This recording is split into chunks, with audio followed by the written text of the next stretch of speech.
ప్రేక్షకులందరికీ మరొకసారి స్వాగతం పలుకుతూ today's event is organized by UV Media Entertainment at your doorstep. Our PROs are Vamsi Shekhar and our digital marketing partners are #media. Okay, so ఈరోజు వచ్చే ముందు ఒక్కసారి జాతకం చూపించుకున్నాను. అందులో ఏం రాసి ఉంటుందో తెలుసా?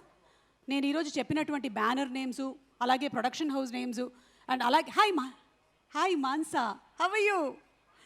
Very very hearty welcome. And అలాగే మన అశోక్ గల్లాకు కూడా సాదర స్వాగతం పలుకుతున్నాము. Very hearty welcome to our hero and heroine ఇద్దరికి grand welcome and wishing them super success. పల్లెటూరి కుర్రాడుగా ఇరగదీసేటువంటి పర్ఫార్మెన్స్ని చూపించేశాడు. ఆల్రెడీ మనం ట్రైలర్ చూసాము, waiting for the movie to be released. And అలాగే అచ్చ తెలుగు ఆడపిల్లల Manasa is going to be seen in a very beautiful character. ఈ సినిమాకి అలాగే మనకు పెట్టినటువంటి టైటిల్కి వచ్చేటువంటి క్యారెక్టర్ నేమ్స్కి కూడా చాలా దగ్గర సంబంధం ఉంది అని డైరెక్టర్ గారు ఇందాకే చిన్న సీక్రెట్ని కూడా రివీల్ చేశారు. వారితో మాట్లాడినప్పుడు మిగిలిన విశేషాలు వారు మాతో చెప్తారు. కానీ ఇందాకే చెప్తున్నాను కదా,